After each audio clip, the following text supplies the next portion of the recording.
My name is Kelly Palacios, and this is my field experience analysis presentation. I work at Town Creek Elementary School, and this is where my field experience was also placed. I was put in a third grade classroom with my partnership teacher. I will get to that on the next slide. What you will see in the front is Town Creek right here. What you cannot see in this picture is all of the aesthetically pleasing landscaping that happens on the side of the school. This is a picture of me outside of the classroom. I don't know if you could tell by the picture, but I really just enjoy being at school. My partnership teacher was Katie Deanda. I got to observe subjects such as math and ELA. This is her classroom up here. From this angle, you will see the student's desk. Her desk is over here.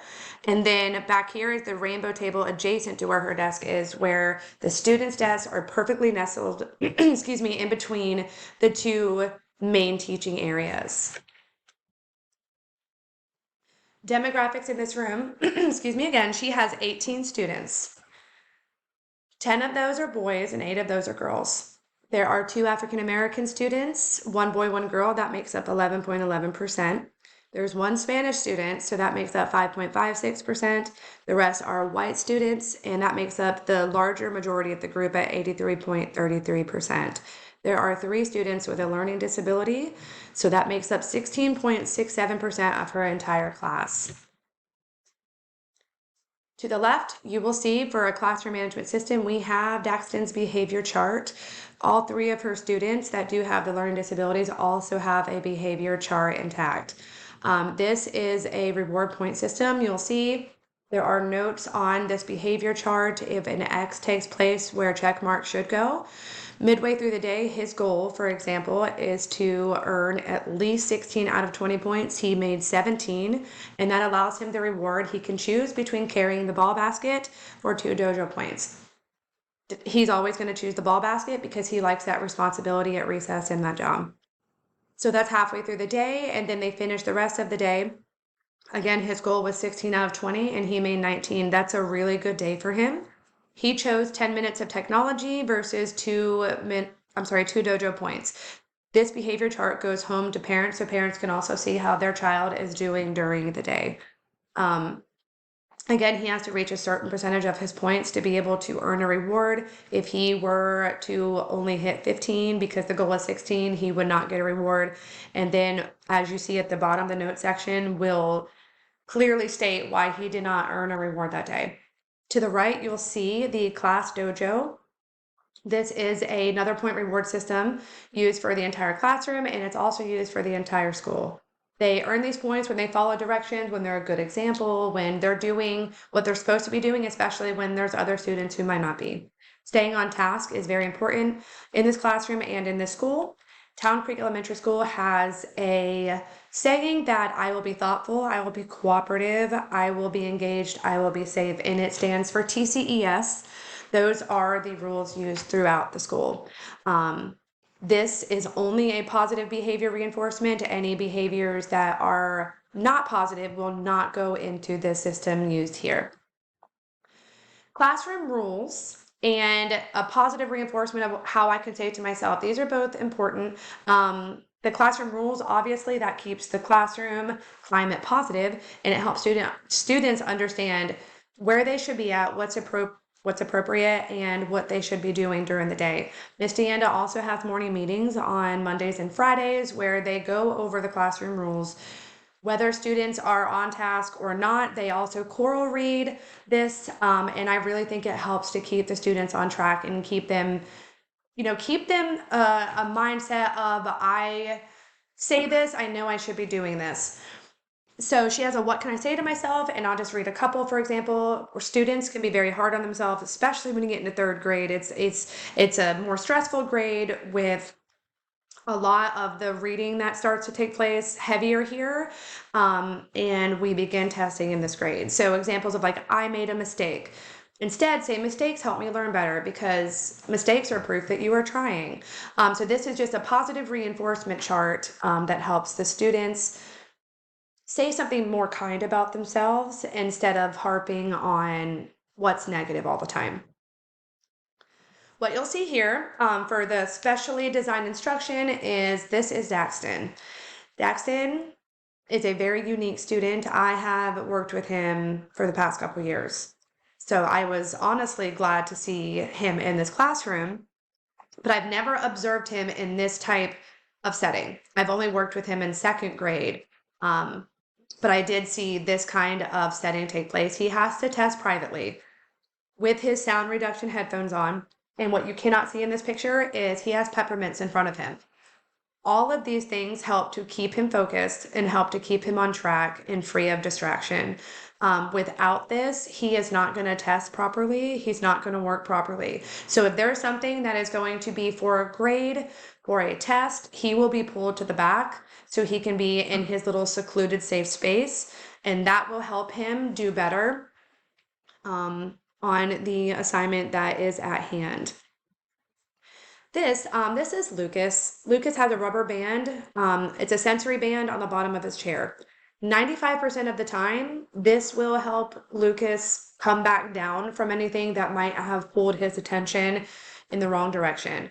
He will either put his feet on top of it, as you see in this picture, in between the two bands or underneath it, and lift the band up and down. This really helps him, as I said, become refocused and be able to pay attention. When he's moving that band, he can be on point most of the time. It recenters him and it increases his attention and works as a stress management tool. This is where Lucas will go test. So as you've seen with Daxton being secluded in a safe space in the back of the classroom, Lucas has to leave the classroom entirely and have a completely private setting. This will be the guidance counselor's office. For example, we have EOGs coming up. He will test here. He cannot test around the other students. What will happen is he will end up staring at everyone else, knowing that he also has to do that, and it will pull his attention so dramatically that he won't do any of it. So because of that, because testing becomes a stressful event for him. So because of that, he will go to the guidance counselor's office and he will test there, and this ensures that he can concentrate on his assessment without becoming overwhelmed to the stimuli that's happening around him. And this is just what works. This is going to be his first testing year for EOGs, so I definitely am interested to see how the EOG works in this private setting versus just a regular test. Teaching strategies. Miss Deanda is a wonderful teacher. I have 2 listed here, but I've seen 100 of them. To the left, you'll see where small groups happen. Small groups are my favorite. This is an example of a reading group. Group 1, they're going to read that book, Flat Stanley, and then they're going to do a 2-page basically comprehension check to see how much they're taking in. They'll read about 2 chapters and then do a comprehension check on those chapters. This really helps them to pay more attention because they know they're going to have to do that, and to also delve in deeper to the character, setting, problem, and solution. They'll move on after a 15-minute timer goes off to another group, group 2, group 3, group 4. One of those being a collaboration station with like peer tutoring. Another one being like iReady or getting their green light on reflex. And then another one being a makeup block of work that you might not have got done yet so far that day. To the right, this is their Unit 12 spelling words. And what happens here is a lot of choral reading. You cannot see where the definitions are on here, but they choral read the words, and then she pulls up the definitions on the excuse me, on the smartboard, and they do the definitions and the words by choral reading. She also does what it says to the block in the right there. They do the marking the vowels with dots, circling prefixes and suffixes, boxing in the consonants, and highlighting the digraphs. This really helps the students because it offers visual aids, and they also have their own book. This is hers. They have their own book where they also follow along with that as well. A lot of information. This is the classroom checklist. I had to put it together side by side. There is a lot of information again instead of up and down. That way you could still see a little bit of what's going on here. I'm not going to read all of this because I know we only have 10 to 15 minutes to do this. I'll just touch on a couple. You'll notice that there is an NA in response cards and token economies. She does not do response cards. The token economy is similar to the Class Dojo, but it's not necessarily the same. So I did not list Class Dojo there. I listed it in another area because it wasn't necessarily specific to token economy. I will touch on again where we talked about the choral reading. I found this to be a really effective way of classroom management happening because the students are constantly engaged if they know that they have something that they have to return to the teacher. They have to return that attention, they have to return that response. I will more than ever use choral reading when I do go into my own classroom. But the student engagement is absolutely high in this classroom, and it's because she does such a good job at keeping the classroom management in check in her room. So I did include a link to this as well to be able to read each part individually. So let's go over the first reflection. I'm going to read this. My prior experiences, I do have experience with family members with disabilities, and I've also worked closely with EC students in EC settings. However, my time in Miss DeAnda's class did provide a unique opportunity for an in-depth observation and reflection. I was struck by the vibrant learning environment and Mrs. DeAnda's dedication to her students' growth. As I spent more time in the classroom, my appreciation for the intricacies of teaching and the importance of individualized instructions, they did deepen.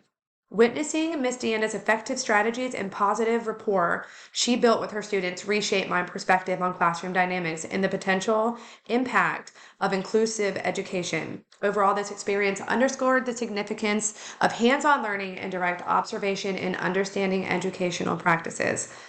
I had such a massive takeaway in the small time that I had with Miss DeAnda and how she works with students who need more help.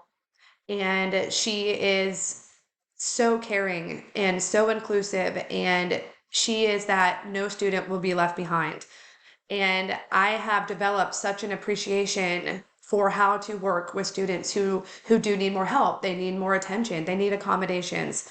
And how to work with those students in a way that they also don't feel like they're behind. So being in this room for this small amount of time really has given me such a perspective that I can only appreciate in my moving forward to become a teacher. Then, kind of similar, she reshaped my perspective on inclusive education, particularly concerning the students with disabilities. I watched her teaching methods and their positive reinforcement and impact, and it has completely reinforced my belief in the value of creating a supportive environment that accommodates diverse learning needs. It also prompted me to question how best to differentiate instruction, promote independence, and nurture social emotional development within inclusive settings. I now find myself contemplating new questions about how to effectively address individual learning needs while maintaining a sense of community and belonging for all students. Inspired by her, I intend to incorporate visual supports, assistive technology, and peer support networks into my future classroom to ensure that all students feel valued, supported, and empowered to succeed. So about my question, how to effectively address individual learning needs while maintaining a sense of community and belonging for all students is just to make sure that I address inclusivity in these students that need more help from me, that I do my best to make sure that they don't feel left behind and that they feel like they belong just as well as the other students, and that we are a classroom community as a whole. So this is my experiences that I learned during my time with Miss DeAnda in her room, and I am forever grateful.